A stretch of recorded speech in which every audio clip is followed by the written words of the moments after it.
Shalom, selamat pagi. Sebelum kita memulai aktivitas kita sepanjang hari ini, kita akan mendengarkan firman Tuhan dan kita berdoa. Kita bersatu di dalam doa.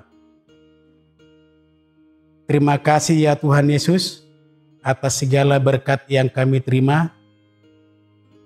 Kami boleh bangun pagi dan kami mau melaksanakan aktivitas kami sepanjang hari ini.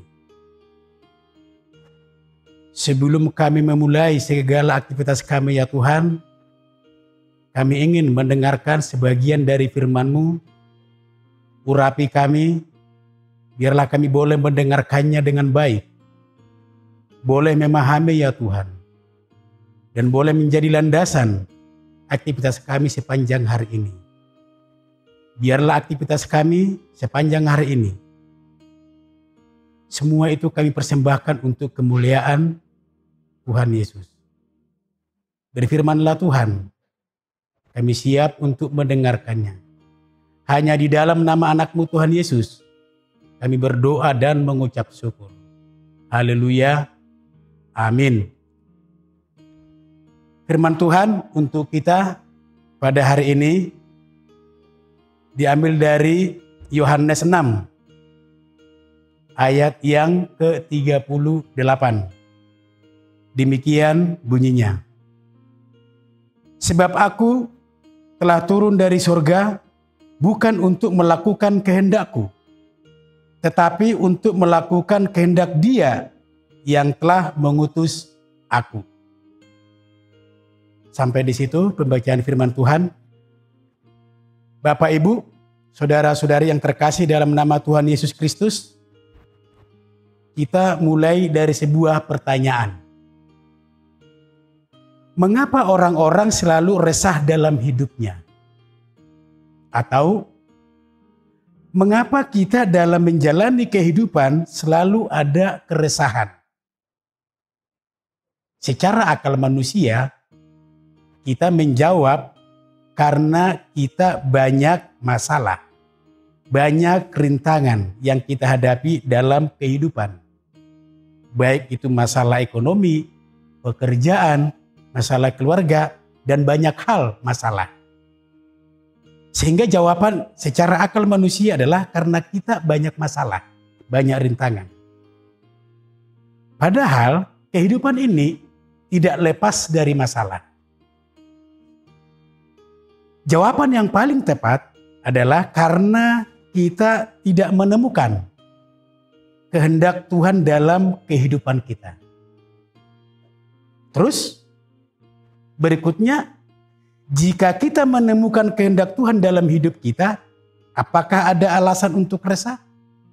Jawabnya tidak.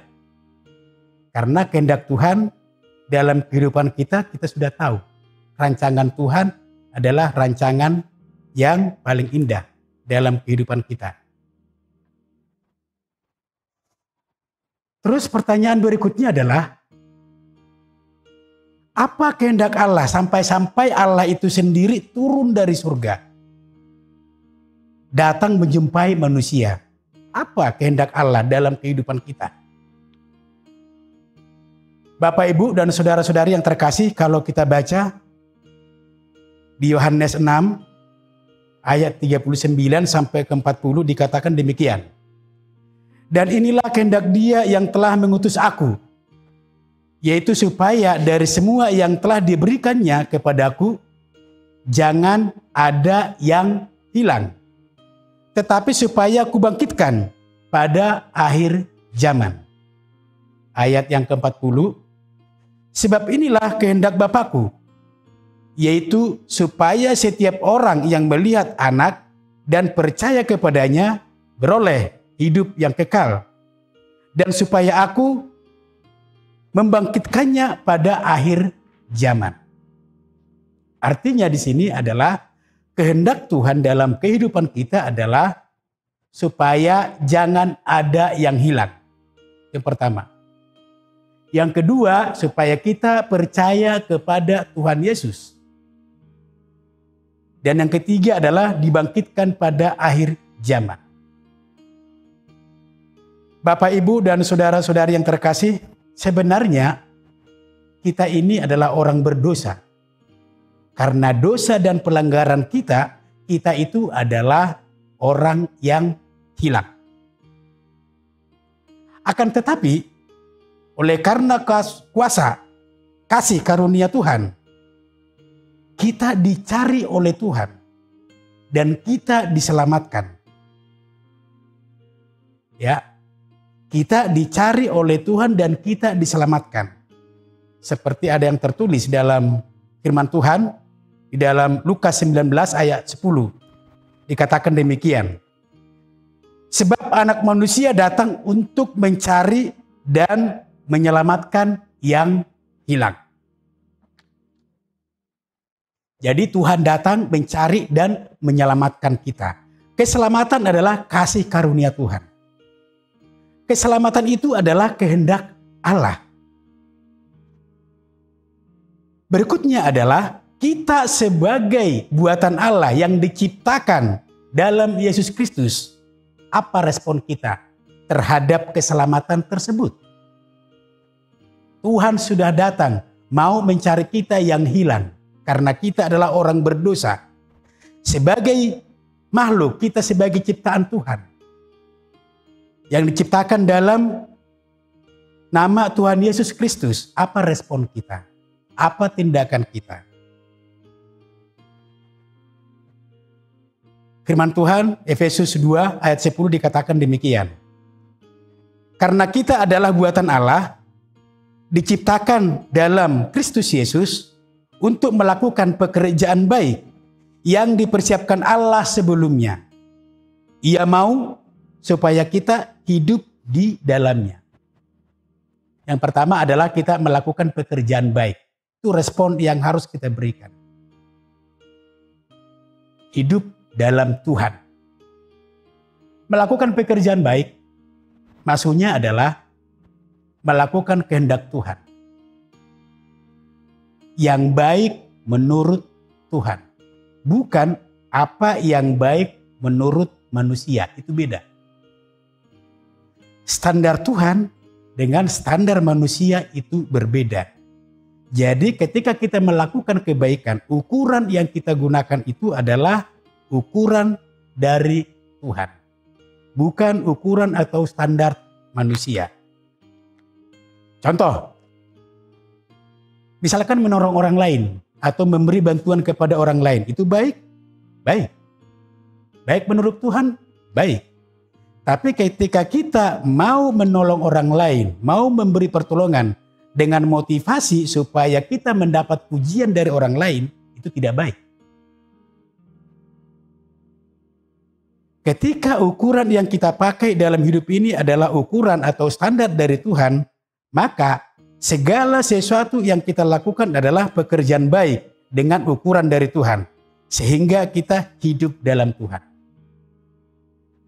Bapak, Ibu, dan saudara-saudari yang terkasih, memang hidup dalam Tuhan itu tidak mudah. Banyak tantangan.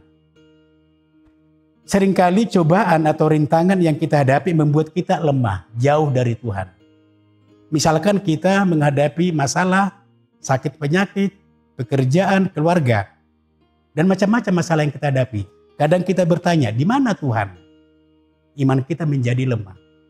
Atau di sisi lain juga ketika keberhasilan kita capai.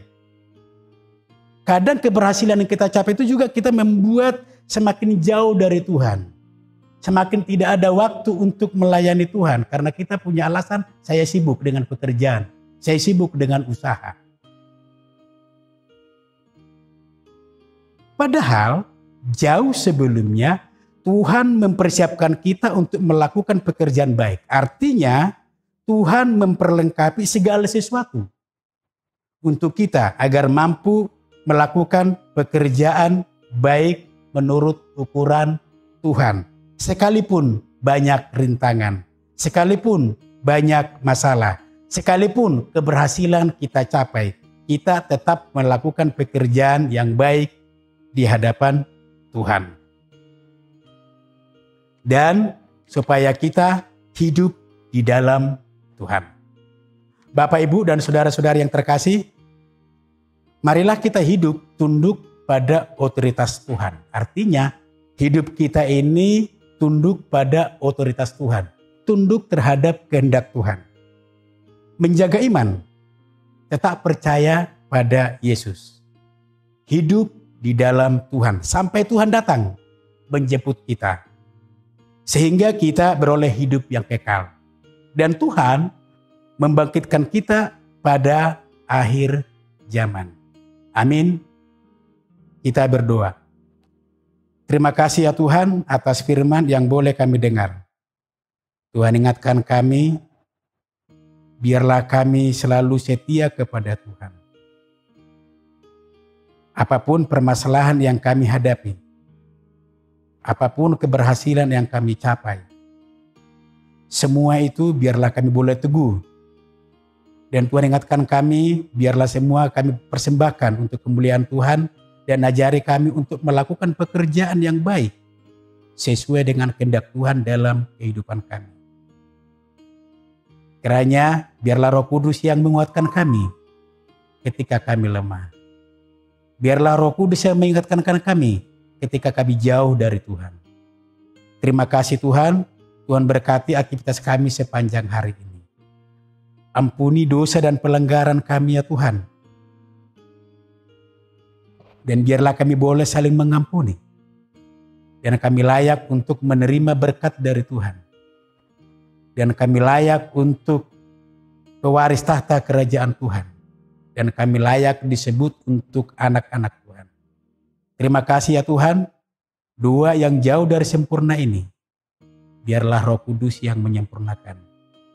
Hanya di dalam nama anak-Mu Tuhan Yesus, kami berdoa dan mengucap syukur.